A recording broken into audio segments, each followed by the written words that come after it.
Bonjour à tous, ce soir nous entrons dans un colisée silencieux, où chaque pierre porte l'écho des cris anciens et la ronde sec de la poussière et de la sueur. Vous clignez des yeux et la torche vacillante projette des ombres dansantes sur les tribunes vides. Vous ne survivriez probablement pas à cela sans une bonne paire de bottes rembourrées. Alors avant de vous mettre à l'aise, prenez un moment pour aimer la vidéo et vous abonner, mais seulement si vous aimez vraiment ce que je fais ici. Commentez d'où vous nous regardez et quelle heure il est dans votre ville. Maintenant, tamisez les lumières, allumez peut-être un ventilateur pour que vous puissiez entendre ce doux bourdonnement en arrière-plan, et commençons ensemble le voyage de ce soir. Vous prenez une profonde inspiration, l'air est lourd, presque suffocant, comme si 50 000 spectateurs fantomatiques observaient chacun de vos mouvements. Des lames de soleil filtrent à travers les arches brisées, dessinant des traînées de lumière qui brillent sur les mosaïques brisées du sol. Un frisson lui parcourt l'échine, le froid venant des couches d'histoire et de cruauté qui s'y trouvent. À en juger par le silence, on jurerait que rien ne vit sur cette scène enfouie dans le temps, mais l'écho de voix imaginaires murmure des secrets de punition si étranges qui frisent l'incroyable. Vous avancez, chaque pas craquant sur les dalles durcies, et vous vous souvenez de cette fois où nous avons parlé de la crème solaire à base de crottes de crocodile ou une curiosité marginale qui est également apparue ici, selon des rapports exotiques. Mais aujourd'hui, l'intrigue est différente, les châtiments les plus étranges de l'Empire romain, destinés à terroriser et contrôler les foules. Les historiens débattent encore pour savoir si l'horreur pure était l'objectif principal ou simplement un effet secondaire de la quête de spectacle de l'État. Juste devant, vous remarquez une petite inscription presque effacée en latin, Doliu et vis rodiac madam, la fraude et la violence gouvernent ce monde. L'expression correspond parfaitement à ce qui va arriver. Le Colisée, inauguré en 80 après J.C.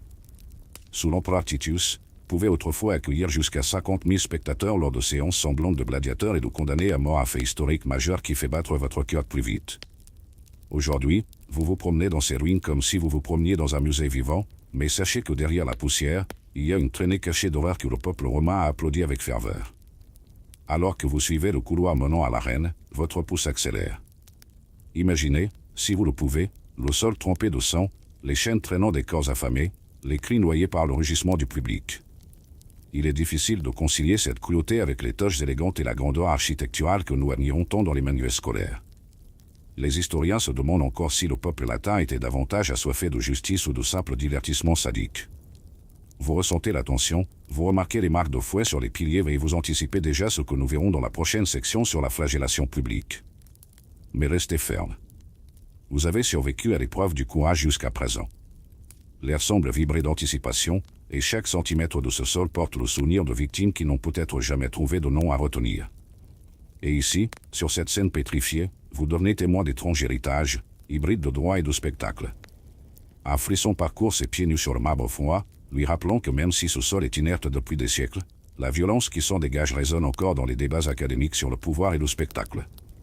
Vous soupirez, ajustant la couverture sur vos genoux, prêt à plonger tête la première dans le premier type de punition, la flagellation publique.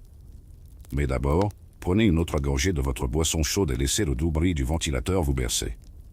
Après tout, ce voyage exige des nerfs d'acier et vous êtes sur le point de découvrir à quel point les Romains étaient créatifs en matière de torture.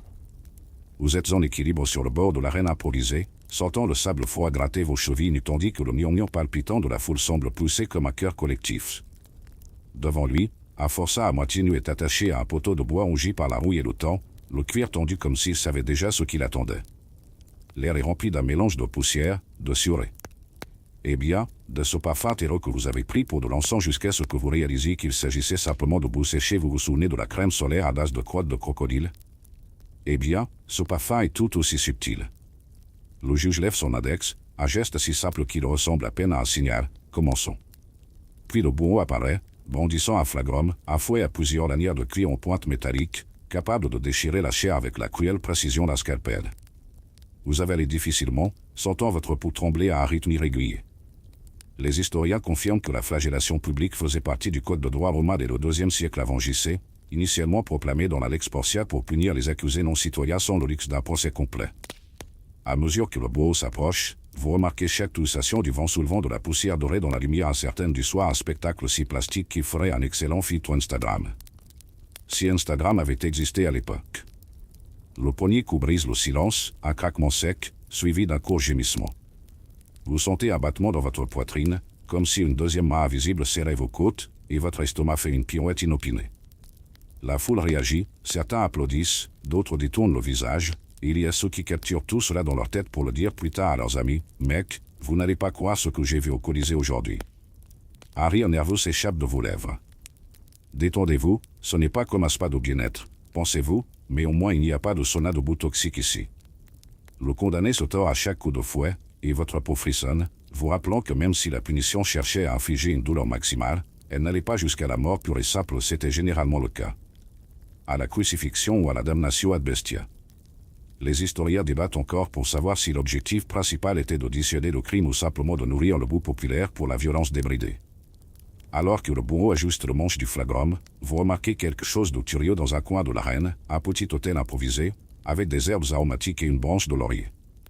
Certains auteurs légèrement excentriques suggèrent que, dans certaines provinces, les officiers rendaient hommage aux dieux domestiques avant de commencer la flagellation, dans une tentative superstitieuse de garder la lame et le cuir paisible, une idée qui, avance, ne convainc même pas le bourreau le plus superstitieux. Vous aspirez lentement, laissant le doux bourdonnement du ventilateur remplir vos oreilles, presque comme une bande-son de spa déséquilibrée. Le deuxième coup de fouet résonne, déchirant des morceaux de tissu et brûlant de la chair crue, et votre esprit aussi entre l'horreur et une impulsion presque morbide de curiosité historique. Saviez-vous qu'à Pompéi, on rapportait que les visiteurs payaient leur entrée juste pour observer des punitions mineures? Un véritable tourisme de la tragédie, avant même l'existence des blogs de voyage. Le condamné, déjà marqué par plusieurs kélidlas, les marques du flagrum, sautait après le 5e coup de fouet, mais le bourreau ne s'arrête pas.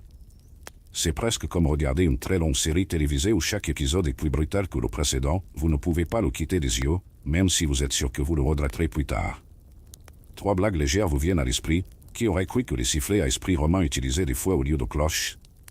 Si le roman, d'entraide, existait, Comment gérer le SSPT du au coup du lapin serait un best-seller. Et, bien sûr, Flogging 101, don de peau pour les amateurs de mode gothique.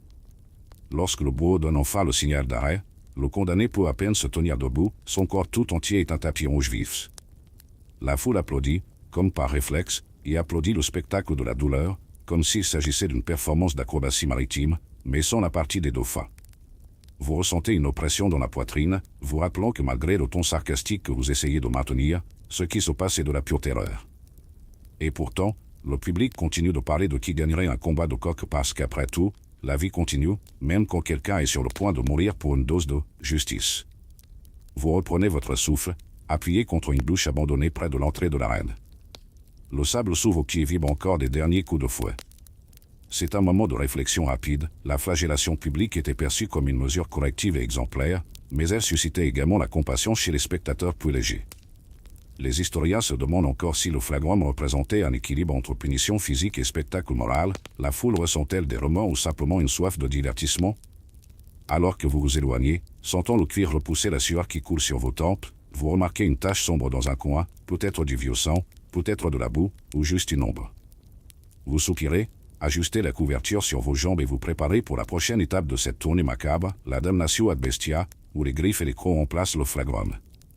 Et en regardant derrière, fait une dernière blague sarcastique juste pour détendre l'atmosphère, et, au moins ce n'était pas un impact d'oiseau aujourd'hui.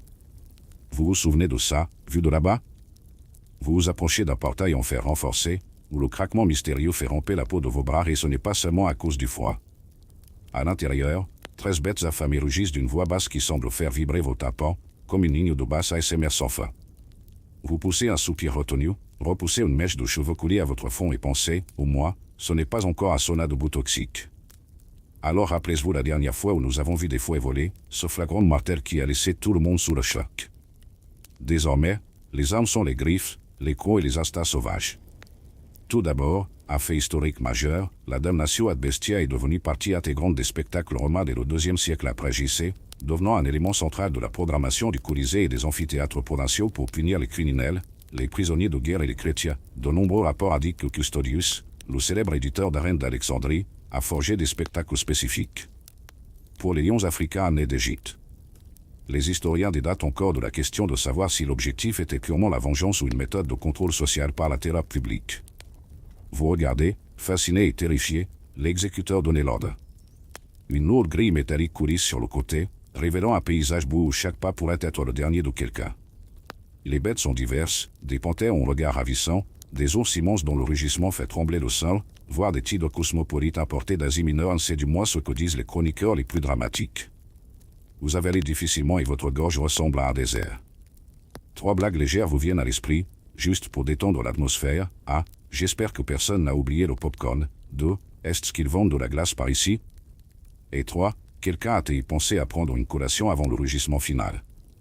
Alors que les chaînes s'entrechoquent et que les pattes s'enfoncent dans le sol, un détail marginal attire votre attention. Dans certaines provinces reculées, des fonctionnaires romains scellaient de petites inscriptions en cuir à l'intérieur de la cage, décrivant de supposés sorts qui rendraient les bêtes, plus dociles, un vestige de superstition populaire qui confine à l'absurde. Cette curiosité pécheresse semble inutile à côté de la réalité unie des bouses que vous voyez maintenant, poissons attaqués se mélangeant à la saleté, créant une mosaïque macabre comparable à n'importe quelle œuvre d'art expressionniste. Ou s'agit-il d'un manifeste sur la cruauté humaine? Le pony condamné est poussé dans la cage. Il trébuche, grimace et tente d'arrêter la panique en râlant. Vous sentez votre cœur s'emballer et pendant une seconde, vous pensez à faire demi-tour et à fuir par où vous êtes venu. Mais la curiosité historique vous pousse à aller de l'avant. Un rugissement de colère traverse l'air alors qu'un lion ouvre ses mâchoires colossales, révélant des crocs convoités par tout dentiste moderne. Le condamné s'éloigne en zigzag, essayant de dérouter le félin affamé, mais cela ressemble plus à une danse maladroite qu'à une évasion stratégique. Vous retenez votre souffle tandis que la panthère se précipite, élégante et mortelle, abattant le malheureux homme d'un bon précis. Le public invisible à l'intérieur à votre esprit rejoue le bourdonnement des applaudissements et les cris d'excitation et ignore le cri d'agonie, car la scène fait partie du spectacle. Vous remarquez que le sol vibre lorsqu'un autre condamné entre, attaché à une colonne basse, incapable de s'échapper. Les historiens se demandent encore si ces prisonniers ont eu une chance minimale de défense ou s'ils ont été simplement présentés comme des sacrifices, un débat qui divise les chercheurs entre les facultés d'histoire romaine et de théologie morale. Pendant ce temps, un ours s'approche lentement, examinant chaque centimètre du corps du condamné, comme s'il choisissait la meilleure façon de commencer le festin. Vous sentez l'odeur incomparable de l'animal sauvage mêlée à l'odeur métallique du sang frais. La sensation est si intense qu'on la confond presque avec l'arôme d'un barbecue haut de gamme. Jusqu'à ce qu'on réalise qu'il n'y a aucun assaisonnement, juste de l'horreur brute. Son estomac se soulève après quelques repas lorsqu'un cri sourd résonne dans la cage. Vous faites une blague interne, si demain quelqu'un me demande pourquoi j'ai des insomnies, je connais déjà la réponse. Puis, si j'avais apporté de la musique, peut-être un capot de jazz doux aurait couvert tout ce bruit. Et, bien sûr, la troisième, quelqu'un vend des souvenirs d'ici? Peut-être de la fourrure de panthère, qui sait? Ces blagues légères servent de soupape de sécurité, empêchant la tension de dégénérer en panique totale. Dans un coin presque oublié, vous remarquez un tas d'ossements propres, empilés comme les marches d'un escalier macabre. Marginal macabre, on dit que les criminels mineurs étaient soumis à une damnation ad bestia symbolique, avec des animaux domestiques comme des cochons et des moutons, pour adoucir le spectacle un curieux écho de pitié déguisée. Vous froncez les sourcils, vous rappelant que la frontière entre la punition et le divertissement était si mince qu'elle ressemblait presque à une émission de télé-réalité perverse. Soudain, un lion rugit juste derrière vous. En fait, il s'agit simplement de votre ventilateur oscillant dans le coin, mais l'illusion est effrayante. Vous respirez lentement, appuyé contre la balustrade froide, essayant de comprendre à quel point cette punition était stylisée et pourtant sauvage. Il est impossible de ne pas se demander jusqu'où les êtres humains peuvent aller au nom de la justice ou du plaisir macabre. Les historiens débattent encore de la question de savoir si le public romain a perçu ces événements comme une absolution morale ou simplement comme un spectacle viscéral du pouvoir de l'État. Lorsque la porte se ferme, vous ressentez un mélange de soulagement et de malaise. La cage se vide, l'odeur persiste et vous fixez les barreaux, imaginant les prochaines bêtes qui rôdent.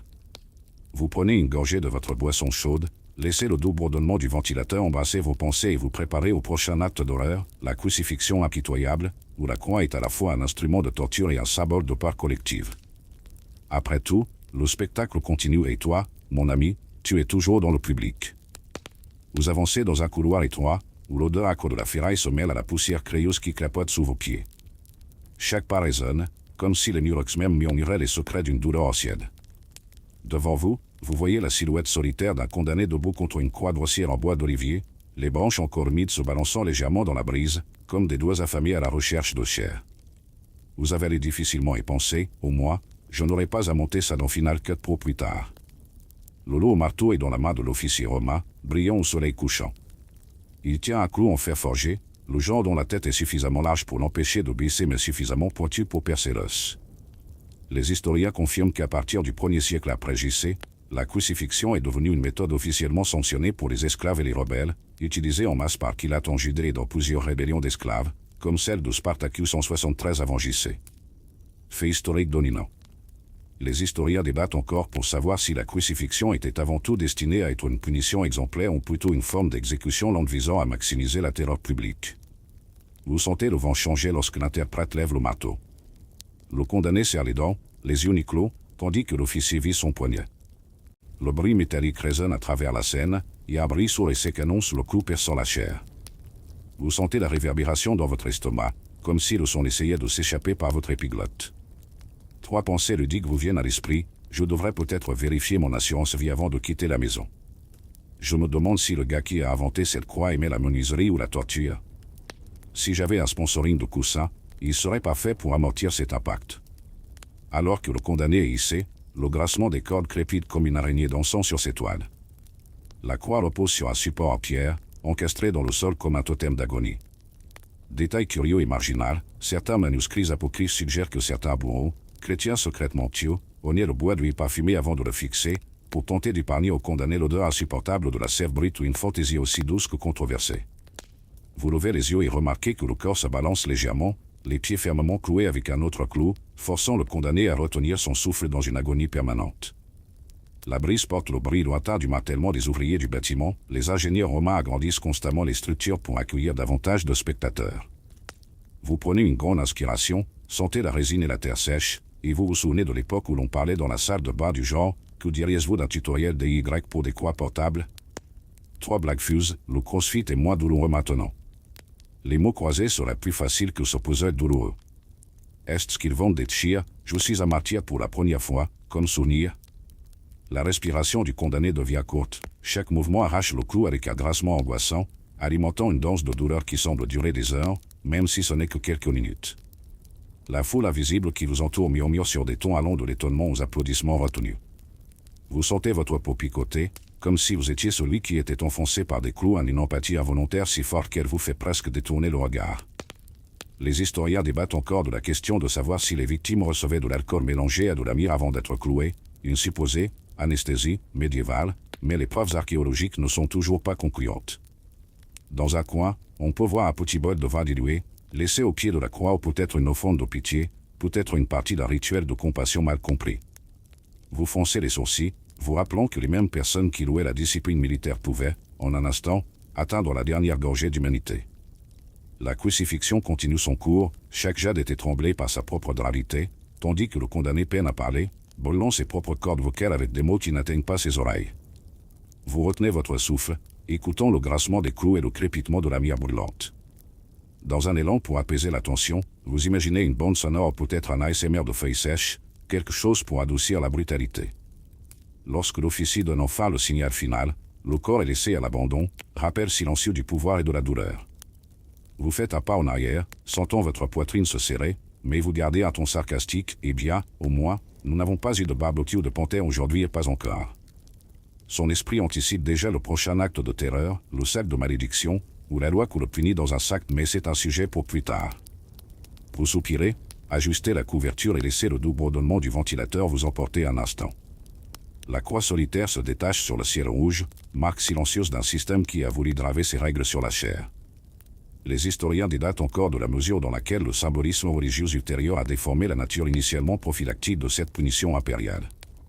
Vous détournez le visage, prenez une gorgée de votre boisson chaude et vous vous préparez à marcher vers la prochaine scène de cauchemar, la pénaculeille, le sac maudit qui vous attend. Même si votre cœur bat la chamade, vous savez qu'il reste encore un long chemin à parcourir et que le voyage ne fait que commencer. Vous vous éloignez de la croix, vos pas résonnant tandis que le poids de ce dont vous venez d'être témoin vous coupe le souffle, et bientôt vous apercevez un sac de lin rigueux à côté d'un petit bateau ancré dans la rivière trouble. Le lin est rigueux contre votre peau et le doux balancement des vagues produit à son apaisant, mais ne vous y trompez pas, vous ne ferez probablement pas la sieste lorsque vous découvrirez ce qu'il y a à l'intérieur de ce sac. Vous plongez plus profondément dans le scénario, le rituel macabre de Pénaculeille, où les parents félicides étaient cousus vivants dans un sac avec une série d'objets symboliques et jetés dans la rivière. Les Romains croyaient que la punition ultime pour un parricide exigeait non seulement la mort, mais une humiliation suprême, le privant du droit de toucher le sol ancestral. Les historiens confirment que, depuis la loi des 12 tables, vers 450 avenue JC, la pénaculeille était spécifiquement prévue pour ceux qui commettaient un filicide, devenant l'un des exemples les plus terribles de la justice romaine. Les historiens débattent encore pour savoir si l'inclusion de certains animaux et objets dans le sac avait une fonction rituelle ou augmentait simplement le tourment psychologique du condamné. Vous vous approchez du sac en regardant attentivement les objets qui seront scellés avec le père criminel, traditionnellement, un singe capricieux pour représenter la folie, une vipère dont les mouvements sinueux rappellent les trahisons familiales, et un chien féroce, symbole d'une vigilance implacable. Certains auteurs légèrement excentriques suggèrent qu'ils ont également fait répéter par un perroquet les dernières lamentations du condamné, bien que les preuves soient rares et pleines de lacunes. Vous sentez un frisson vous parcourir le dos, imaginez le bourdonnement venimeux de la vipère et les aboiements hystériques du chien mêlés aux cris humains est effrayant. Le bourreau scelle le sac avec d'épaisses cordes de chanvre, chaque nœud serré résonnant dans le silence du quai. Vous remarquez le grincement des cordes, l'odeur du sel et de l'argile et le bruissement des plumes du perroquet ou est simplement le vent. Un détail curieux, on raconte que des magistrats auraient remplacé le singe par un perroquet pour effrayer les vrais prédateurs pendant la traversée du fleuve, dans un mélange de superstition et de pragmatisme qui laisse perplexe tout historien. Vous regardez la scène alors que le bateau commence lentement à s'éloigner, transportant le sac flottant sur les eaux sombres. La tension monte à mesure que le bateau traverse le milieu de la rivière, et vous réalisez que pour le condamné, chaque ondulation était un dernier coup de désespoir. Les historiens débattent encore pour savoir si ces sacs ont été coulés au fond ou laissés à flotter jusqu'à ce que le corps fasse surface, l'exposant ainsi aux oiseaux affamés et révélant son déshonneur public. Un frisson vous parcourt le corps lorsque le navire atteint le courant principal et que le sac plonge finalement sous l'eau avec un bruit sourd. On peut imaginer les yeux du condamné se remplir de panique tandis que l'eau froide remplit le sac, neutralisant le bruit jusqu'à ce qu'il ne reste plus que le plaquement des cordes contre le tissu trempé. 3 blagues légères vous viennent à l'esprit pour apaiser la tension. J'espère qu'il a apporté un tuba. Je me demande si le perroquet a appris à nager en premier.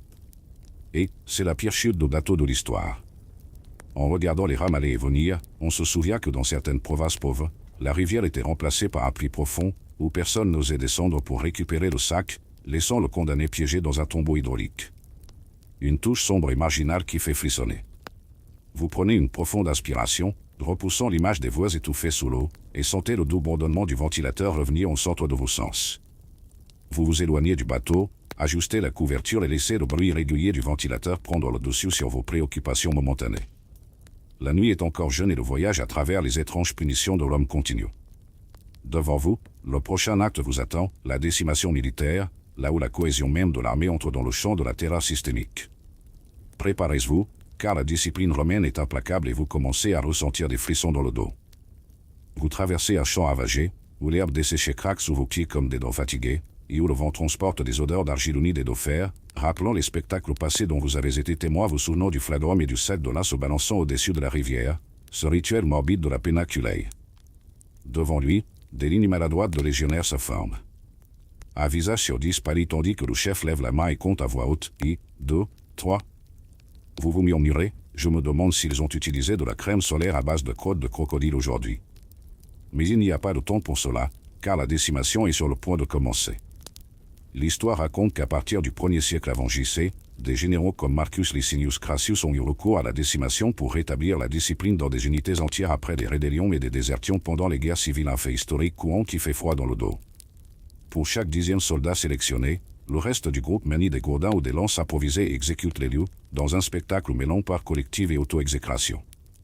Les historiens débattent encore de la question de savoir si cette pratique sauvage était un moyen de dissuasion efficace ou simplement un acte symbolique de terreur d'État. Vous regardez un jeune légionnaire siroter de l'eau dans une outre fissurée, les yeux fixés dans le vide, conscient que son sort pourrait dépendre d'un seul chiffre. La tension dans l'air est si épaisse qu'elle forme un brouillard invisible dont on pourrait jurer qu'il a le goût de sa gorgée de thé chaud. Plutôt le doux bourdonnement du ventilateur résonne encore, essayant de vous rappeler que vous êtes dans le présent. 3 blagues me viennent à l'esprit pour atténuer momentanément l'horreur. Décimation, la version romaine de la roulette russe, avec des instructions détaillées, vendit des assurances-vie avec une couverture, loterie militaire. Et, imaginez le recrutement, rejoignez-nous, nous apportons de l'excitation et du suspense. Au son des numéros appelés, vous sentez votre pouls battre dans vos oreilles. Lorsque le X apparaît enfin, un jeune soldat titube, le visage pâle, et tombe à genoux dans la boue détrempée. Vous voyez l'air glisser sur l'uniforme usé, et le vent soulève de minuscules particules de saleté qui brillent comme des étoiles mortes dans la lumière grise. La foule invisible semble laisser échapper un soupir collectif, un murmure mêlant pitié et curiosité sadique. Vous serrez les dents, serrant la couverture autour de vos épaules, essayant de contenir le tremblement qui veut envahir tout votre corps.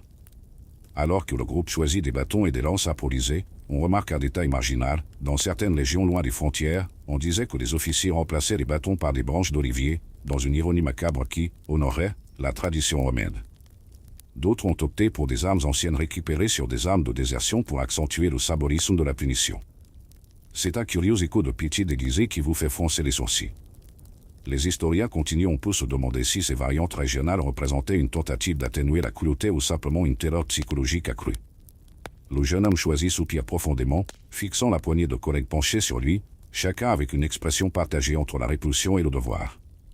Vous sentez le vent brisser dans vos cheveux, mêlant l'odeur de la sueur militaire à des notes de feuilles sèches à un arôme d'oxamé qui fait voyager brièvement votre esprit vers cette péninsule où le perroquet attendait de répéter les lamentations humaines. Vous fermez les yeux un instant, pensant qu'au moins il n'y a pas de vipère à suivre ici. Lorsque le premier coup tombe, un craquement son résonne comme un battement de tambour funéraire. Le corps du soldat tremble, son visage s'attore et un cri étouffé s'échappe avant qu'il ne tombe complètement inerte. Vous restez figé, sentant le sol vibrer sous le choc collectif, et vous pensez, qui aurait cru que la coercition de groupe serait si démocratique? La troisième blague acerbe se forme, c'est l'hibert le plus mortel que vous prendrez jamais. Le cœur de craquement continue jusqu'à ce que chaque centième soldat sur deux soit exécuté, un par un, avec une précision terrifiante. Vous regardez les massacres des légionnaires, leurs lances luisantes de sueur et de boue, et vous murmurez doucement, même le carnaval romain n'était pas aussi sanglant. Les historiens débattent encore pour savoir si la décimation était réellement appliquée fréquemment ou si elle restait davantage une peur vénérée qu'une pratique régulière. Lorsque le massacre prend fin, un long silence s'installe, comme si le monde entier retenait son souffle. Les survivants baissent leurs armes, certains vomissent, d'autres s'éloignent en titubant, le regard vide. Vous voyez le chef de la Légion tendre la main pour aider le dernier homme à se relever, un geste qui mêle compassion et autorité incontestable. C'est la discipline romaine dans sa forme la plus extrême, où le collectif a besoin d'écraser une partie de lui-même pour se renforcer. Vous faites quelques pas en arrière, le cœur toujours battant, et vous vous confirmez que, aussi bizarre que cela puisse paraître, la décimation a fonctionné comme une injection mortelle de peur et de respect. Vous ajustez la couverture et laissez le bruit régulier du ventilateur reprendre le contrôle de votre attention, adoucissant le champ de bataille dont vous venez d'être témoin. Vous poussez un lourd soupir et vous vous préparez à marcher en avant, vers le prochain martyr, l'exil humiliant, où la mort lente de l'honneur précède toute douleur physique. Vous vous éloignez de la poussière de la décimation, en marchant sur un chemin bordé de cyprès tordus dont les feuilles murmurent les secrets des adieux. L'air ici est sec, mêlant l'odeur terreuse des racines exposées à l'odeur salée qui vient de la mer toute proche, une combinaison qui rappelle ce jour où nous avons parlé de l'odeur de la boue toxique, mais en moins toxique. Devant lui, un pas-chemin les portes ses derniers ordres, l'exil. Vous avalez difficilement, conscient que dans cette punition, la blessure la plus profonde n'est pas physique, mais palpite dans l'âme. Depuis la République romaine, l'exil d'un citoyen était considéré comme une alternative à la mort, décrétée par le Sénat ou par des magistrats spéciaux à un fait historique courant qui témoigne de la valeur que les Romains accordaient à la citoyenneté. Vous ouvrez le sceau Élysée, Guerra insula, sine qua, sine auxilio.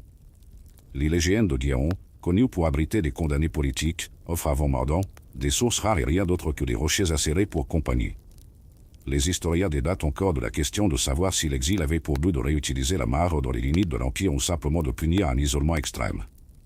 En débarquant, vous sentez la brise aller fouetter votre peau, déjà desséchée par le soleil couchant, crépitant comme du papier sulfurisé. Chaque pas résonne sur la crête des pierres, et tu te souviens du craquement des cordes dans la péninsule, quand le père meurtrier fut roulé vivant dans un sac où aujourd'hui tu portes la tristesse au lieu du lait. Un grain de sable fin se colle à votre main, rappel persistant que, ici, personne ne viendra laver votre douleur. 3 blagues me viennent à l'esprit pour apaiser votre cœur, l'exil, l'Airbnb le moins populaire de la Méditerranée, j'espère que le paiement est flexible, et, au moins, je n'ai pas besoin de donner à pourboire au batelier aujourd'hui. Vous regardez l'horizon, là où le soleil plonge dans la mer, rendant tout doré. Les historiens mentionnent que, dans certains cas, les exilés étaient autorisés à conserver des lettres limitées pour demander de la nourriture à leur famille à Rome, mais les preuves archéologiques indiquent des variations considérables dans ce droit, un débat qui anime encore les discussions universitaires. Vous enfilez le manteau que vous portiez et testez le tissu rideau contre votre cou, pensant que dormir sur cet île nécessiterait l'endurance d'un soldat et la patience d'un moine. Alors qu'il se dirige vers sa tombe de fortune, il remarque une série de piquets marqués d'inscriptions qui indiquent les noms des exilés précédents, dont certains ont été oubliés à ce jour. Détail marginal, on raconte que certains sénateurs exilés auraient pas ces piquets de symboles familiaux, espérant qu'un jour la mer leur apporterait le sang en guise d'hommage, une superstition qui confine à la poésie tragique. Vous soupirez en vous rappelant que, dans le sac maudit, le perroquet répétait les cris. Ici, vous n'aurez que l'écho du vent et vos propres souvenirs à répéter. Quand la nuit tombe, le froid envahit ses os, contrastant avec la chaleur rationnelle qui consumait son corps dans le Colisée. Vous allumez une petite torche, son faisceau vacillant, projetant de longues ombres sur les rochers onduleux. Le doux son du ventilateur dans votre maison ressemble à une trompette triomphante comparée au sifflement constant du vent grec. Vous vous enveloppez dans la couverture, ressentant le poids de la solitude, mais au moins ici, il n'y a pas de public pour applaudir votre humiliation. 3 blagues légères me viennent à l'esprit en regardant les flammes, l'exil, ce régime de solitude que je ne recommande jamais, qui a besoin d'une plage quand on a des rochers pointus. Et, peut-être qu'il est temps d'ouvrir un spa coupe-vent. Ces blagues nerveuses agissent comme un baume, vous empêchant de vous perdre complètement dans le désespoir. Mais bientôt la poussière retombe et la réalité reprend le dessus. Vous laissez vos pensées vagabonder vers les visages familiers de Rome, amis, ennemis, peut-être ce voisin ennuyeux qui garde de la crème solaire à base de crottes de crocodile dans son placard.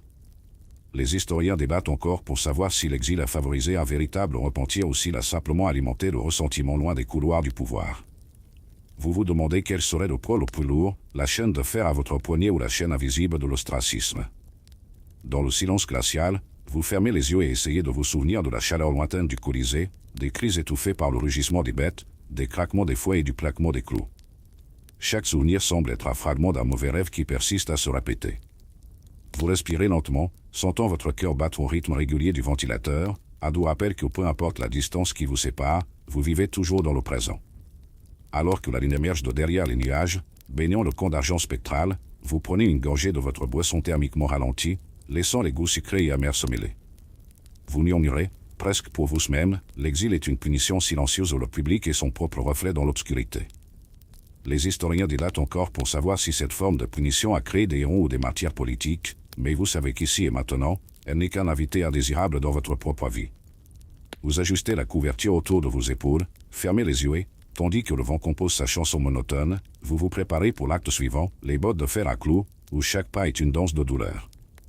Et, entre un soupir et un autre, tu souris avec une douce ironie, demain, au moins, je n'aurai pas à compter les os empilés ni les perroquets répétant des complaintes. Vous traversez une cour entière froide et humide, où le clair de lune déchire les nuages en rayons pâles qui se reflètent sur le métal comme des balises sur une mer d'eau pierre. Au centre, les prisonniers sont alignés, chacun portant une paire de Kerriga claviers ou de lourdes bottes de fer cloutées à l'intérieur et à l'extérieur de pointes acérées qui ressemblent à des fesses de porc prêtes pour un combat de rue. Vous avalez difficilement, sentez votre estomac se retourner et pensez, au moins, ce n'est pas une séance de yoga dans la boue toxique et comestible. Ces bottes de fer remontent au début de l'Empire, lorsque les dirigeants cherchaient des méthodes de dissuasion qui laisseraient des marques indélébiles à la fois sur le corps et dans la mémoire collective, un fait historique majeur attesté par des inscriptions du 1er siècle après JC.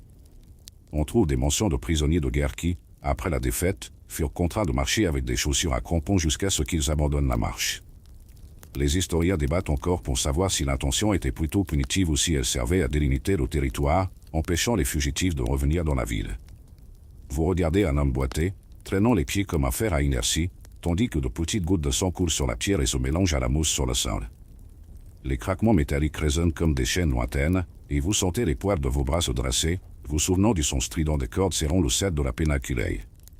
3 blagues émergent pour apaiser la tension, ces bottes ont plus de crampons qu'un rock'n'roller allemand, est-ce que quelqu'un vend des semelles en mousse pour aider à cela? Et, le crossfit romain inclurait le marathon à crampons, comme modalité extrême. Au fur et à mesure que le défilé brutal des prisonniers progresse, on remarque un détail curieux et marginal, certaines versions populaires suggèrent que, dans certaines colonies d'Afrique du Nord, les officiers remplaçaient les clous ordinaires par des morceaux d'os de chameau, soi-disant aiguisés comme des lames de rasoir, une idée macabre qui vous fait remettre en question la santé mentale collective de l'époque. Vous frissonnez et laissez échapper un léger soupir, laissant le bourdonnement du ventilateur remplir vos sens et essayer de masquer le grincement aigu. Vous vous trouvez à côté d'un lit d'herbes aromatiques disposé en petits monticules, de la lavande, du romarin et une herbe appelée silphium, utilisée comme contraceptif et assaisonnement, aujourd'hui reléguée aux oubliettes.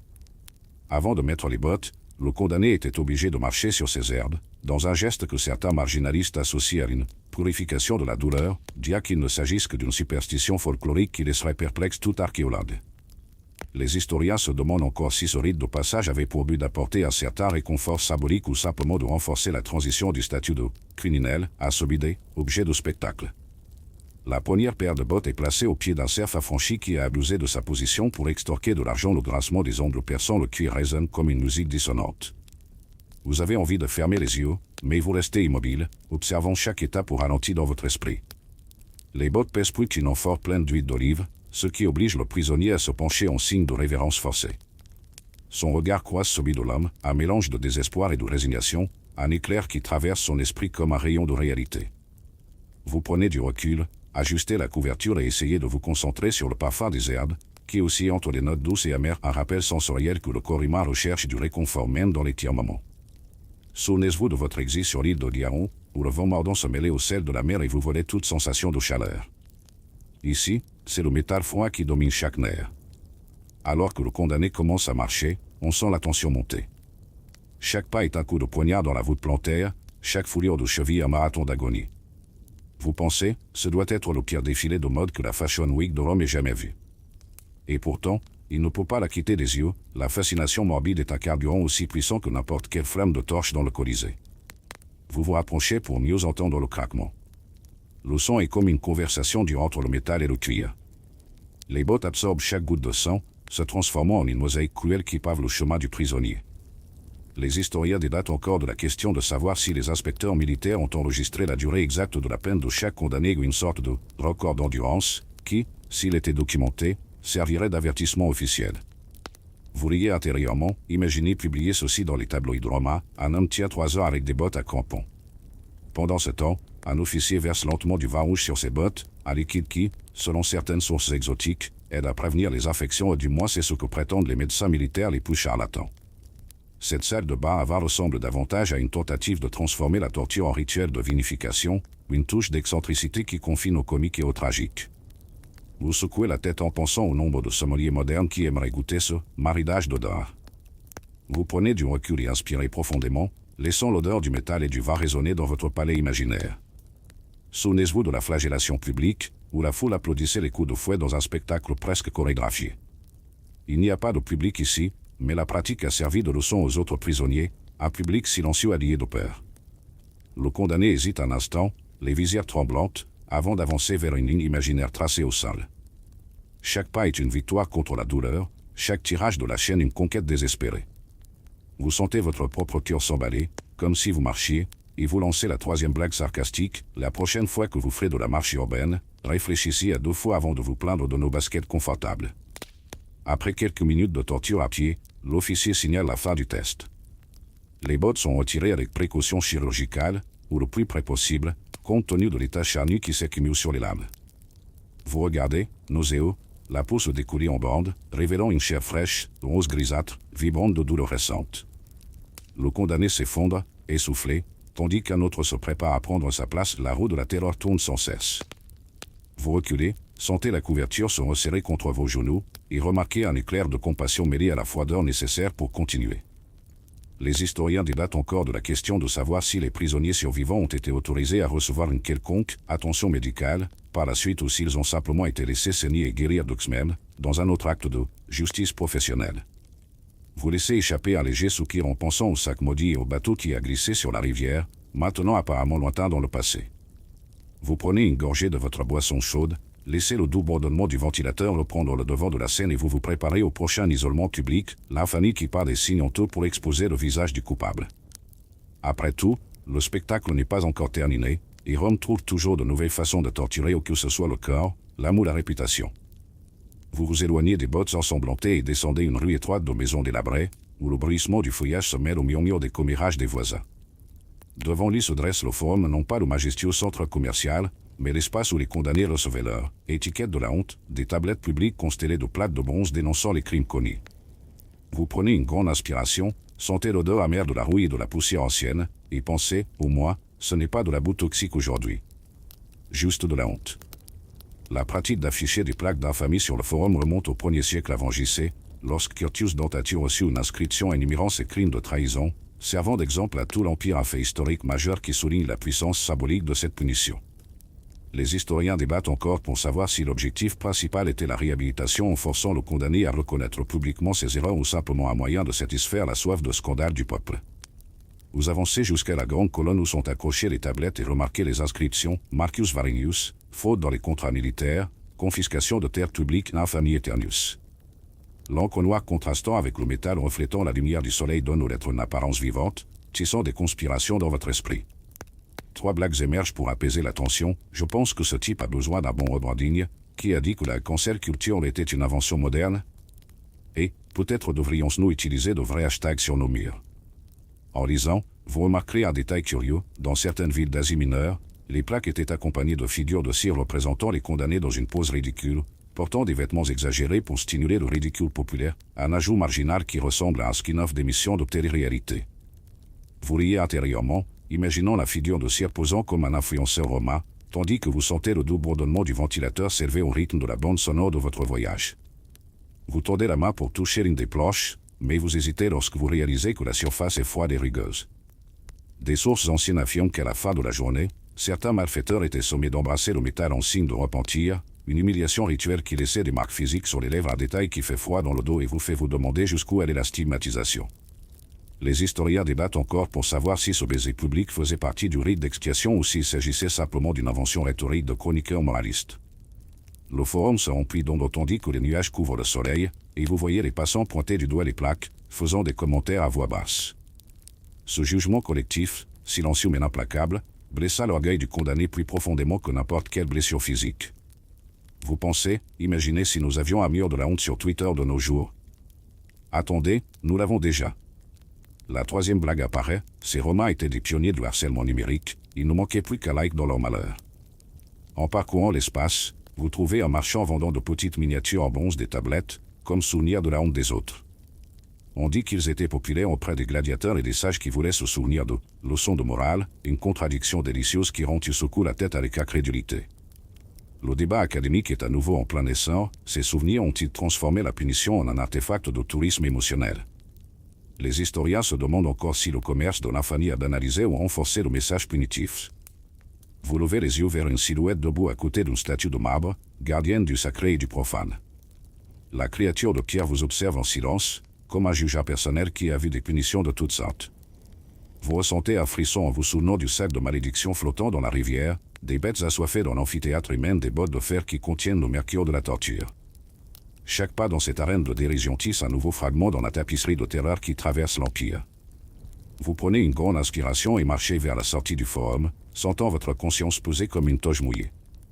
Les plaques d'infamie sont laissées derrière, mais le sentiment d'être observé et jugé reste gravé dans la peau. Alors que l'ombre de la statue s'étend sur le sol, vous faites une dernière blague chuchotée, peut-être que la prochaine punition sera un fil d'actualité personnalisé pour exposer votre historique de navigation. Et même avec le ton léger, on reconnaît la gravité du pouvoir symbolique qu'exerçait cette punition. Vous ajustez la couverture sur vos genoux et laissez le ventilateur chanter sa mélodie monotone, vous préparant au prochain spectacle sombre, la mystérieuse roue punitive, dont l'existence est entourée de doutes et de débats. Après tout, vous allez déjà parcourir la moitié de ce voyage, mais il reste encore de nombreuses pages sinistres à tourner. Vous vous éloignez du forum, les échos des railleries et des pancartes résonnant dans vos oreilles comme un murmure constant, et vous vous dirigez vers une rue latérale bordée d'étals vides de marchands disparus.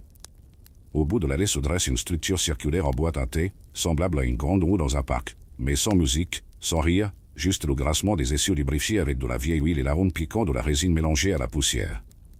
Vous vous arrêtez, sentant votre corps vibrer d'une anticipation morbide, c'est la mystérieuse roue punitive. Malgré une mention rare dans les textes anciens, la rota torturée a été décrite dans les chroniques ultérieures comme un instrument permettant d'écraser les os et de tordre les membres dans un effort inhabituel de punition corporelle. Les historiens se demandent encore si une telle roue a jamais existé à Rome ou s'il s'agit simplement d'une légende médiévale qui a migré vers les récits de la Renaissance, alimentant les débats universitaires sur l'authenticité des documents et la continuité des pratiques barbares dans la transition vers le Moyen-Âge. Vous faites un pas prudent vers la plateforme circulaire, remarquant des gravures de chiffres romains le long du bord, peut-être des guides pour positionner les membres à des angles précis. Le centre abrite un mécanisme à manivelle qui, lorsqu'il est tourné, fait tourner la roue lentement, comme un carrousel cruel. Vous imaginez le bruit métallique des os qui craquent, mais à ce jour, il n'y en a pas. Des découvertes archéologiques confirment des blessures compatibles avec cette méthode, un détail marginal qui laisse l'histoire enveloppée d'un brouillard d'incertitude. Alors que le soleil couchant projette de longues ombres, la roue tourne silencieusement, révélant des supports rembourrés recouverts de cuir rideau, conçus pour accueillir les bras et les jambes. Vous vous agenouillez pour examiner les coussins, sentez la texture rugueuse sous vos doigts, et vous vous souvenez de ce serviteur qui boitait à cause des bottes de fer ici. La souffrance serait si intense que la résistance physique deviendrait un spectacle précis. 3 blagues vous viennent à l'esprit pour apaiser la tension, c'est la seule roue de la fortune à éviter. Peut-être qu'ils ont utilisé des pneus sans air pour plus de douleur, et quelqu'un avait besoin d'un bon alignement osseux aujourd'hui. Vous vous levez et remarquez une inscription effacée, ad ponam et exemplum, pour punition et exemple. Les mots résonnent dans sa poitrine, rappelant la devise gravée dans les pierres du Colisée. Vous prenez une profonde inspiration, remarquant l'odeur du vieux bois et de la rouille, et vous vous préparez à simuler le processus. Un condamné à mort à moitié nu est amené, les yeux écarquillés, et placé avec précaution sur les supports, les bras et les jambes étendus en croix inversée au-dessus de la roue. Le public invisible semble retenir son souffle. Un officier tourne la manivelle à un rythme délibéré, augmentant la vitesse jusqu'à ce que la roue commence à tourner avec un clic rythmique. Vous vous sentez étourdi, ce n'est pas seulement à cause de la vitesse, mais à cause de l'anticipation de l'impact. Chaque révolution dégage une odeur métallique, presque comme si des os étaient tordus, bien qu'il n'existe aucun rapport direct d'os déformés attribué à la rota torturée. Les historiens débattent encore de la question de savoir si les chroniqueurs médiévaux ont conspiré. Des détails qui relèvent de la pure fantaisie sensationnaliste ou qui sont basés sur des pratiques païennes oubliées. Vous vous rapprochez pour mieux entendre le grincement de la roue qui tourne sur l'axe en bronze et remarquez que les bords sont dentelés, capables de se presser jusqu'à se casser. Le condamné laisse échapper un gémissement qui résonne dans l'air lourd, et son esprit cherche un point d'évasion ou peut-être un tutoriel sur comment démonter une roue punitive sans se blesser. Vous avez laissé échapper un rire nerveux, c'est donc ce qu'on appelait code spinning dans la Rome antique. Alors que le corps tendu du prisonnier lutte contre les contraintes, vous remarquez que certains officiers appliquent des compresses de vinaigre froid sur leurs poignets avant de tourner la roue, dans le but de réduire l'enfluré, peut-être, de prévenir une gangrène précoce, un autre détail marginal qui mélange soins médicaux et cruauté planifiée. Vous sentez le bourdonnement du ventilateur s'intensifier dans votre esprit, comme un cœur lointain qui insiste pour vous rappeler que tout cela est de l'histoire. Dans une certaine mesure. À chaque tour, le condamné halète, ses articulations craquent et on sent presque le claquement de ses tendons qui s'étirent. Les applaudissements se transforment en applaudissements silencieux, comme lors d'une flagellation publique, bien qu'ici l'horreur soit méticuleuse, presque mécanique. Les historiens débattent encore de la fréquence des rotas torturés, s'agissait-il d'une expérience isolée menée par des officiers rebelles ou d'une pratique répandue dans tout l'Empire? Le manque de preuves invite à l'imagination et à la peur. Vous reculez, ajustez la couverture et admirez le panorama complet, le condamné pris au piège, les ombres qui dansent autour. Les engrenages brillent dans les derniers rayons du soleil, tandis que vous remarquez une bouteille d'huile parfumée laissée à proximité, censée être un réconfort pour la peau déchirée, une cruelle antithèse rappelant le baume aromatique appliqué avant la crucifixion. La légèreté de l'odeur contraste avec la brutalité mécanique. À la fin du rituel, l'officier réduit progressivement la vitesse jusqu'à ce que la roue s'arrête. Le condamné tombe, épuisé, boitant, les membres probablement endoloris à jamais, mais toujours vivants. Vos articulations craquent à chaque mouvement, et vous fermez les yeux une seconde, vous souvenant de votre pauvre père dans le sac de malédiction, de la flagellation et de la décimation. Chaque scène s'entremêle comme les souvenirs d'un mauvais rêve qui s'obstine à continuer. Vous prenez une profonde inspiration, prenez une gorgée de la boisson chaude et laissez le doux bourdonnement du ventilateur envahir vos sens. La rota torturée reste entourée de mystères, faits historiques obscurs ou légendes punitives. Les historiens débattent encore de la question de savoir s'il vaut la peine de passer trop de temps à faire des recherches sur cet artefact cruel, mais pour vous, cela n'a pas d'importance, l'image de la roue qui tourne dans cette ruelle sombre suffit à vous faire frissonner. Vous vous éloignez lentement, laissant la roue tourner en silence, et vous vous préparez pour le prochain spectacle, le bain de boue toxique, où la médecine populaire et la cruauté se rencontrent dans une piscine toxique. Après tout, le défilé des horreurs est loin d'être terminé, et vous, mon intrépide ami, restez fermement dans le public de ce théâtre d'ombre. Vous continuez à marcher, sentant la plante de vos pieds s'agripper à un chemin boule qui scintille dans la faible lumière du soir, et bientôt vous arrivez à un grand bassin creusé dans la roche, rempli d'un liquide épais, brun verdâtre. L'odeur est forte, mêlant air humide et un léger arôme chimique qui fait froncer le nez et le rapaisse au bas de vin sur vos bottes de fer, mais avec une sensation de laboratoire alchimique. Devant vous se trouve le bain de boue empoisonné, une punition qui combine les croyances médicinales populaires avec la cruauté de l'État et teste les limites de la survie humaine. Les historiens confirment que, dès le 1er siècle après J.C., dans certaines provinces comme la Syrie et la Cappadoce, les magistrats ordonnaient que les prisonniers soient immergés dans des bassins de boue mélangés à des résidus de métaux ou à mercure, plomb et même des cendres d'air toxiques, et dans la croyance que cela purifierait l'âme et le corps avant une condamnation définitive ou une déportation. Fait. historique dominant. Les historiens débattent encore pour savoir si cette pratique était réellement basée sur des remèdes populaires ou simplement un prétexte pour affliger des souffrances prolongées. Vous vous approchez du bord, observez la boue épaisse qui tremble sous la brise légère et sentez le doux écho du ventilateur qui, là dans votre chambre, tente de calmer votre esprit. L'exécuteur testamentaire ordonne la condamnée à se déshabiller jusqu'à la taille. L'homme hésite, regardant le liquide avec suspicion.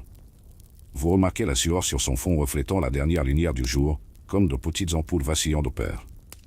3 blagues me viennent à l'esprit, j'espère qu'il a au moins changé de vêtements pour ça, c'est peut-être le spa le plus cher de l'Empire. Et, quelqu'un peut-il me dire où se trouve la serviette en microfibre?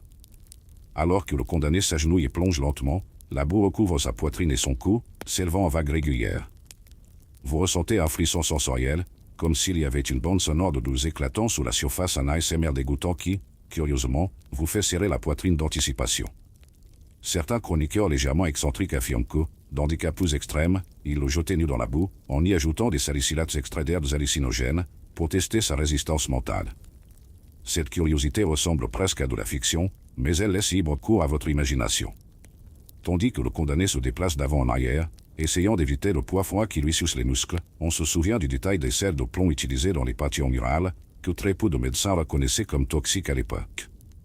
La combinaison de plomb et de mercure dans la boue pouvait provoquer des hallucinations, des convulsions et même une paralysie ou presque une torture chimique avant la pendaison ou la déportation définitive.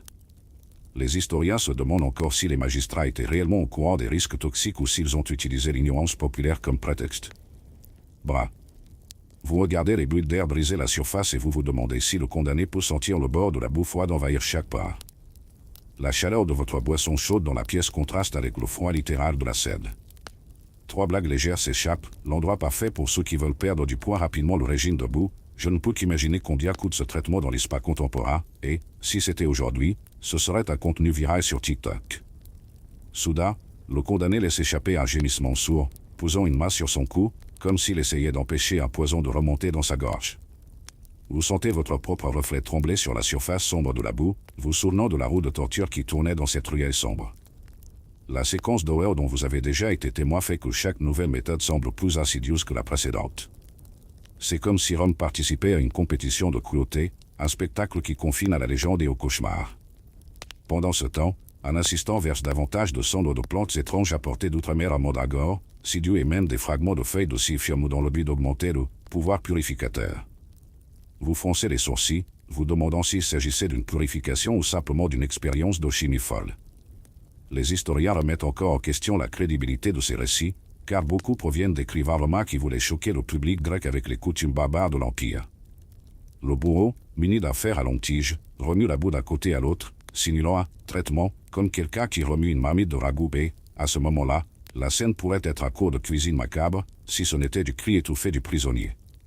Toi remarques des gouttes chaudes qui coulent sur son visage, probablement le résultat d'un contact avec des métaux chauffés ou des composés chimiquement actifs.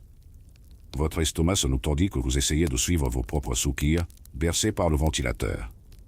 Après quelques minutes qui semblent des heures, l'exécuteur fait signe d'arrêter l'immersion. Le condamné sort en titubant, ses cheveux et son corps recouverts d'une couche visqueuse qui brille dans la faible lumière. Vous voyez l'éclat dans ses yeux, un mélange de soulagement et de panique, comme quelqu'un qui a survécu à un rite de passage. Les historiens débattent encore de la question de savoir si, dans certaines régions, ce bain était immédiatement suivi d'une pendaison ou si l'homme était laissé marcher jusqu'à la crucifixion finale, ou une question qui résonne dans les facultés d'histoire et de toxicologie. Alors que le prisonnier peine à marcher jusqu'à une tente en toile, où des lâches propres et des cataplasmes aux herbes l'attendent, vous prenez une grande inspiration et faites une dernière blague intérieure, le froid pitoyable des bottes de fer me manque presque. Vous imaginez le pauvre forçat essayant de gratter la boue collante avec des morceaux de poterie, regrettant de ne pas avoir apporté une spatule de fortune. Vous vous éloignez du bassin, ajustez la couverture et laissez le bruit régulier du ventilateur reprendre votre concentration. Toutes les méthodes que vous avez observées jusqu'à présent ont été méticuleuses dans leur souffrance, mais ce bain de boue toxique atteint un niveau de cruauté qui mélange la science contemporaine avec un goût sadique pour les tests d'endurance. Vous vous demandez constamment, le public a-t-il davantage apprécié l'aspect chimique ou l'agonie pure? Pour l'instant, la scène se termine, le condamné est desséché, titubant, et la boue coule en flaques sur le sol entier. Vous faites une pause, prenez une grande inspiration et vous vous préparez pour l'acte suivant, où la punition se mêle au mysticisme, le sacrifice des esprits dans des rituels de magie et de peur, portant la croyance religieuse à un niveau aussi dérangeant que les méthodes précédentes. Vous descendez un couloir étroit éclairé par des torches verdâtres, où le fort arôme de l'encens se mêle à l'odeur de la résine brûlée et de la terre humide. Plus loin, une clairière ouverte révèle un autel rudimentaire sculpté dans la pierre, non pas pour le sang, mais pour l'esprit. Vous ressentez un frisson de curiosité et un léger malaise en vous souvenant du bas de boue toxique d'il y a quelques minutes. Ici, la punition rencontre le mysticisme, le sacrifice spirituel, un rituel punitif qui invoque des forces surnaturelles pour sceller le sort du condamné. Les historiens confirment qu'au IIe siècle après J.C., une variante de ce rituel a été documentée dans des chapelles secrètes de certaines provinces, où des augures et des haruspices se réunissaient pour officier la punition non seulement du corps, mais de l'âme du délinquant, fait historique dominant. Les historiens débattent encore pour savoir si ces rituels étaient des inventions des élites provinciales désireuses d'afficher leur pouvoir ésotérique ou des vestiges de cultes indigènes assimilés par l'Empire. Au centre de la clairière, le condamné est attaché à un pilier de cayenne d'olivier, nu jusqu'à la taille, avec d'étranges symboles peints en semoule de blé sur sa poitrine. Vous remarquez la texture rugueuse de la semoule contre sa peau, presque comme un maquillage mal appliqué pour un carnaval macabre. 3 blagues légères émergent pour apaiser la tension. Qui aurait cru que la mode tribale romaine incluait des ateliers de pâte de blé? J'espère que la semoule ne pique pas autant qu'elle en a l'air, et quelqu'un a-t-il apporté un tamis pour nettoyer ça après? Les augures chantent des chants du tyran en latin archaïque, soufflent dans des coquillages et secouent des coupes en bronze remplies d'un liquide violet, du vin mélangé à des pétales de fleurs rouges et à des cendres d'os brûlés. Vous sentez le souffle du vent porter la mélodie rituelle à vos oreilles, et pendant un instant vous vous demandez si vous êtes dans une cérémonie religieuse ou dans un spectacle d'effets spéciaux à petit budget. Un officiant, portant un masque de hibou, s'approche et tord le corps du condamné à des angles inconfortables, marmonnant des mots qui ressemblent à d'anciens sorts. Certains chroniqueurs un peu excentriques affirment que dans certains coins de Pannonie, on remplaçait les fleurs rouges par de la myrrhe douloureuse, croyant que la douleur physique aiderait à corrompre l'esprit, un détail qui fait frémir. Au fur et à mesure que la cérémonie progresse, les torchers projettent des ombres d'encens sur les murs de pierre, comme si des spectres observaient le rituel. Le célèbre historien Pline, dans des extraits peu connus de ses journaux, a mentionné des pratiques similaires dans la Légion 7, mais de nombreux chercheurs considèrent ces récits comme exagérés, voire falsifiés. Les historiens débattent encore de la question de savoir si le sacrifice spirituel était efficace pour effacer la culpabilité du condamné ou s'il s'agissait simplement d'un spectacle d'intimidation pour les communautés locales. Vous regardez l'officiant verser lentement un mélange de miel et de cendre sur la tête du condamné. Le liquide coule en filets argentés le long de ses clavicules et tombe au sol, où il se mélange à la poussière, créant des motifs qui ressemblent à des constellations impériales. Une légère odeur sucrée se mêle à l'odeur de fumée à un contraste aussi étrange que ce bain de boue toxique que vous avez vu la semaine dernière dans votre esprit. Vous faites une blague intérieure, ce rituel est le nouveau spa sensoriel qui va faire fureur sur Instagram. Au bord de la clairière, on entend le cliquetis des chaînes légères. Enchaînés, les serviteurs apportent des offrandes d'herbes séchées, de lapis lazuli moulu et de petits miroirs à bronze. Certains partisans de l'extrême droite affirment que les miroirs étaient utilisés pour refléter l'esprit du condamné vers lui, le forçant à faire face à ses péchés ou une idée qui ressemble au premier épisode d'une émission de télé-réalité d'horreur. Les historiens se demandent encore si ces miroirs sont réellement passés par les forges romaines ou s'il s'agit d'inventions poétiques de chroniqueurs persans admirateurs de l'exotisme de l'Occident. Vous sentez la tension monter, comme si chaque grain de sable dans la clairière poussait à l'unisson avec le chant. Le condamné, presque sans force, suit des instructions marmonnées, répétant des phrases en latin archaïque qu'il a du mal à comprendre. Sa voix semble tremblante mais ferme, une tentative de coopération ou de désespoir. Votre couverture glisse de vos genoux et vous l'arrangez rapidement, vous souvenant de votre boisson chaude à côté de vous, essayant de séparer le confort moderne de ce rite ancien. Donc, un groupe de prêtres observe en silence. L'un d'eux, vêtu d'une robe jaune tachée, ramasse une poignée de poudre de béryl et la répand sur le condamné en disant à haute voix « Anima tua vasia dissolventur, que les chaînes de ton âme soient dissoutes ». On sent le poids des mots, on comprend que pour ces hommes, le rituel portait une signification profonde, même si aujourd'hui cela semble presque surréaliste. 3 blagues vous viennent à l'esprit, je me demande s'il existe un service de nettoyage après le sacrifice, quelqu'un a-t-il dit à ces gars-là que les psychologues existent? Et, ces Romains savaient comment monétiser la pomme mieux que les influenceurs de l'art moderne.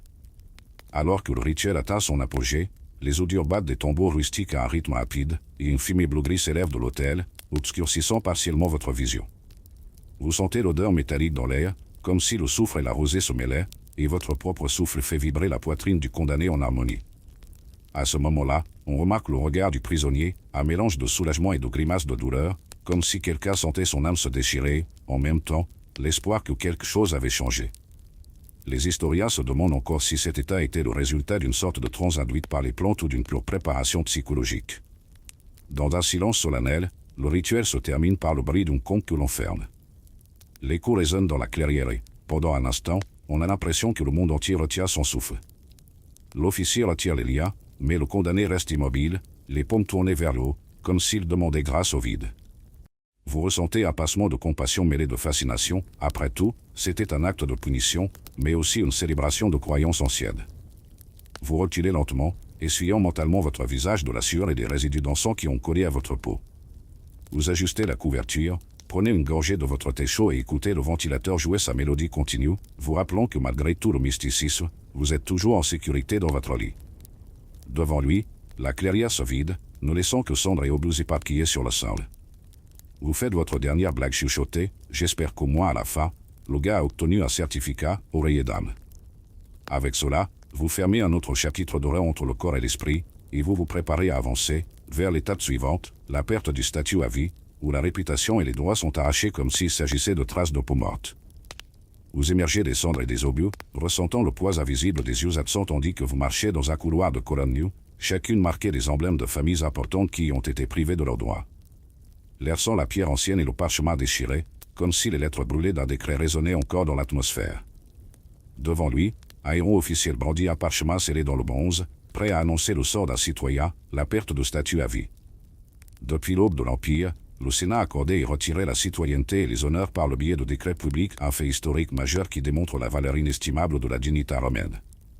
Lorsqu'une personne était déclarée infamie, elle perdait ses droits civils fondamentaux, elle ne pouvait pas témoigner devant un tribunal, hériter de biens et même son nom était rayé des registres familiaux. Les historiens débattent encore pour savoir si cette punition visait davantage la sécurité de l'État ou la satisfaction du public de voir une personne, puissante, tomber en disgrâce.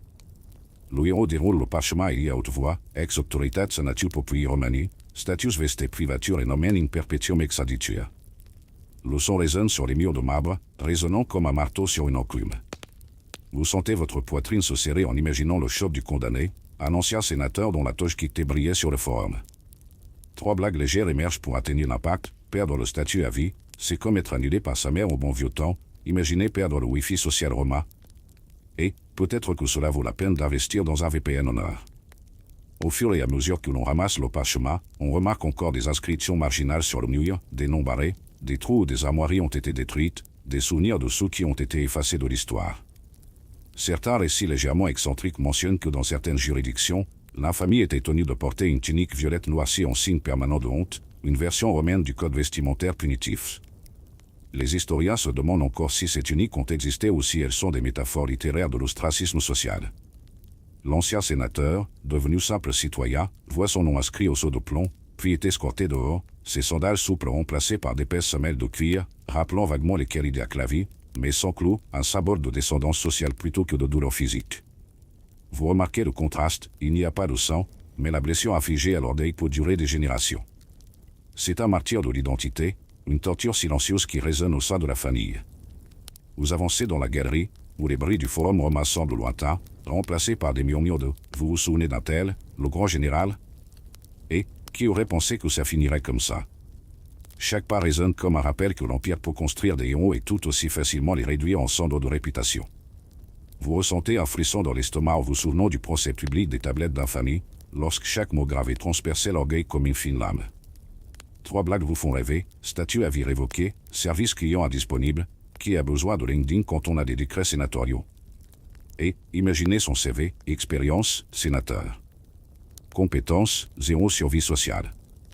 Ces blagues n'enlèvent rien au poids de la scène, mais elles offrent une brève évasion mentale. Alors que l'ancien sénateur est escorté par des gardes, vous touchez la plaque de bronze qui porte désormais son nom taché de rouille, sa texture fraîche sous vos doigts.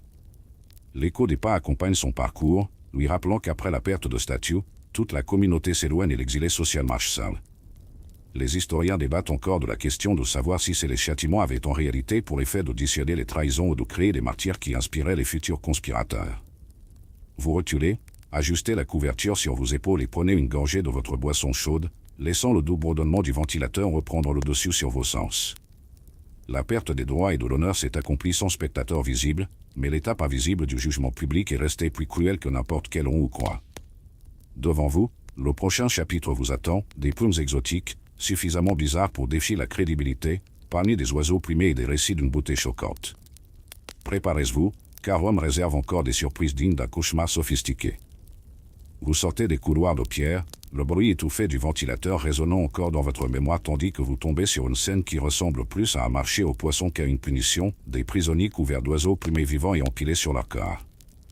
L'air est rempli du tâtement des plumes qui tombent, un son qui rappelle les cloches lointaines d'un crématorium du libre arbitre. Vous déguetissez difficilement en pensant, au moins, je n'aurai pas à laver les plumes sous la douche plus tard. Dans les régions reculées de l'Empire, des rapports sur des châtiments exotiques apparaissent dès le IIe siècle après JC, lorsque les gouverneurs provinciaux expérimentaient des méthodes de punition artistiques pour effrayer les envahisseurs à un fait historique courant qui survit dans des chroniques fragmentaires. Les historiens débattent encore pour savoir si l'adoption d'oiseaux empilés avait une véritable fonction punitive ou s'il s'agissait simplement d'une démonstration de richesse et de pouvoir, présentant des espèces rares comme des flamants et des pans juste pour choquer la population. Vous vous approchez, sentant l'odeur aigre-douce de la chair et des plumes mêlées à l'odeur terreuse du cercle de terre compacté. Les oiseaux, entassés sans ordre apparent, luttent dans l'agonie, leurs ailes battant dans un rythme faible qui suggère la fatigue d'un festival de couleurs et de plumes qui contraste avec l'expression étonnée du condamné. 3 blagues émergent pour atténuer le choc. Quelqu'un a commandé du poulet farci, cette tendance des « oiseaux sur vous » n'a même pas pris à Paris, et j'espère que personne n'essaiera ce look sur les podiums romains. Pendant ce temps, un bourreau saupoudre des gouttes de résine parfumée ou une touche marginale curieuse, puisque le baume de cèdre était réputé pour réduire la corrosion des plumes dans les climats humides. D'autres chroniqueurs excentriques prétendent qu'ils ont remplacé les oiseaux par des papillons géants dans certaines colonies, pour transmettre un message de légèreté, qui, avance, est aussi crédible que de frotter du beurre sur le visage d'un lion. Les historiens se demandent encore si ces récits proviennent de témoins oculaires ou s'ils ont été inventés par des chroniqueurs grecs essayant de ridiculiser les coutumes barbares de Rome. Vous remarquez le toucher doux et étrange des plumes contre votre peau exposée, chaque plume glissant comme de minuscules lames. Un prisonnier titube, tous tandis qu'il tente de se libérer du duvet qui lui obstrue le nez et la gorge. Le son de ses tentatives de respiration est étouffé, rappelant l'écho étouffé d'un tambour immergé. Rien qu'en le regardant, votre gorge vous démange et votre estomac réagit par un léger hoquet. 3 blagues légères vous viennent à l'esprit. Qui a besoin de masque de carnaval quand on a ses plumes? J'imagine l'entretien de cette tenue, sécher au soleil et battre les tatis, et, à ce jour, aucun créateur n'a osé répéter cette cruelle tendance. Ces jours servent de soupape de sécurité, empêchant votre cerveau de passer en mode panique totale.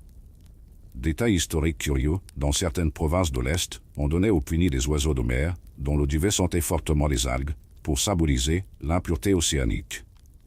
Cette curiosité marginale semble si étrange qu'on se demande si elle est réelle ou s'il s'agit simplement d'une rumeur émanant de marchands désireux de profiter des laines exotiques. Les historiens débattent encore pour savoir si l'utilisation de ces méthodes témoigne d'un désespoir administratif face à des crimes graves ou s'il s'agit simplement d'un jeu de démonstration pour des élites provinciales ennuyées. Vous regardez un oiseau battre un dernier battement d'aile avant de s'immobiliser, et la scène devient d'un silence de mort, si lourd que vous vous attendez presque à entendre un murmure de « Memento mori ». La peau du condamné éclabousse de rouge et de bleu là où les plumes rencontrent le sang en surface, créant une mosaïque aussi macabre que délicate. Vous prenez une profonde inspiration, sentant l'odeur douce et amère du métal et de la faune se mélanger à votre propre air, vous souvenant de ce bain de boue empoisonné qui a piqué chaque pore de votre corps imaginaire. Alors que les derniers oiseaux se reposent, un compteur prend des notes en cire sur un tableau de fortune, enregistrant le nombre de plumes que chaque prisonnier a transportées ou une documentation qui confine à la performance artistique. Les historiens se demandent encore si ces documents servaient à évaluer l'efficacité esthétique des punitions ou s'il s'agissait simplement d'une question de bureaucratie impériale. Vous faites un pas en arrière, ajustez la couverture contre vos jambes et laissez le doux bourdonnement du ventilateur submerger à nouveau vos sens.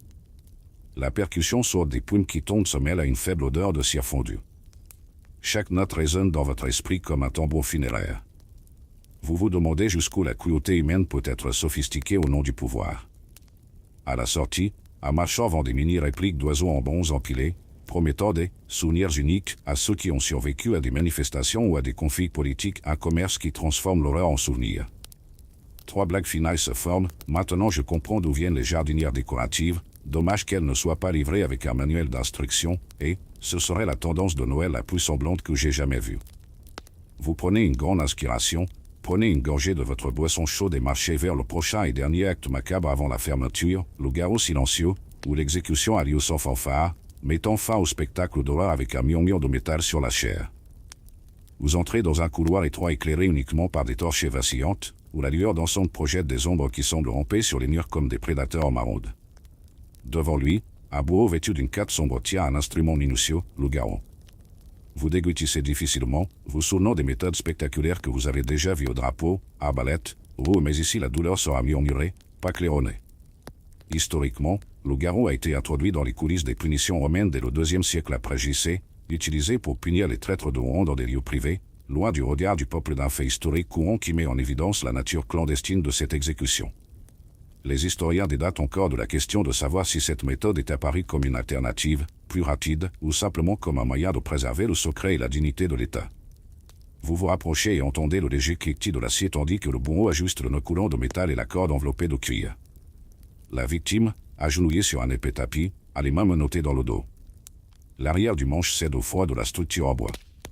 Vous remarquez le sol recouvert d'un tapis de velours usé où certains magistrats auraient ordonné cette simple commodité comme un acte final de piété, une curiosité marginale qui semble presque compatissante au milieu de la cruauté.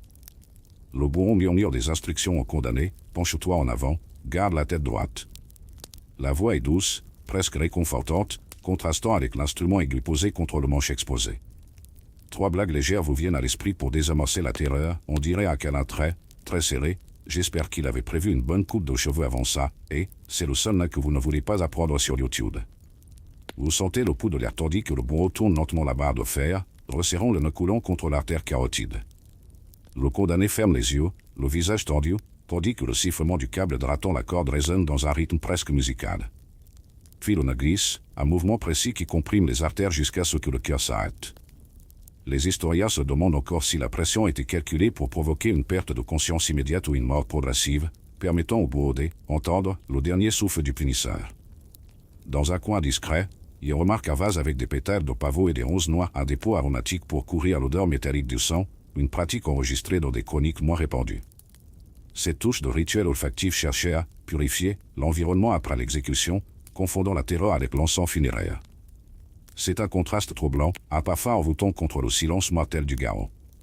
Vous regardez le corps tomber sur le côté, immobile, et sentez votre poitrine se serrer dans un mélange de soulagement et de répulsion. L'absence de cri amplifie le poids du silence, comme si l'air avait été vidé de tout écho.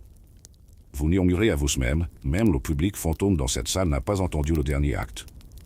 Les historiens se demandent encore si le garrot était préféré par les nobles parce qu'ils gardaient leurs traits intacts, servant d'exemple silencieux mais élégant.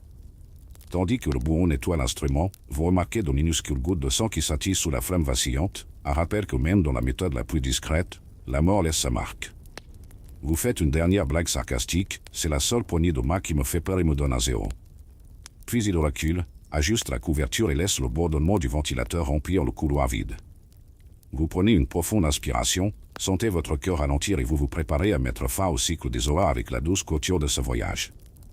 Après tout, le garrot était le dernier souffle d'un théâtre sombre qui mélange spectacle, pouvoir et cruauté.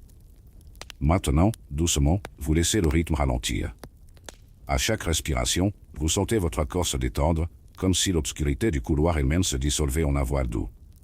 Les torchers vacillent, projetant des lumières jaunâtres qui jouent sur les murs, comme des papillons éthérés nichés dans des moments de calme. Vous fermez les yeux un instant, laissant l'écho lointain des cris se dissiper comme des nuages épars à l'aube. Vous renouez avec le présent avec la chaleur réconfortante de la couverture sur vos genoux, le doux arôme du thé encore chaud dans la tasse. Chaque gorgée apporte un sentiment de sécurité, un rappel que tout cela appartient à un passé lointain. Les images de flagrants et de bêtes sauvages, de roues cruelles et de flaques de boue toxiques s'adoucissent en un flou lointain, comme les pages d'un vieux livre que vous venez de fermer.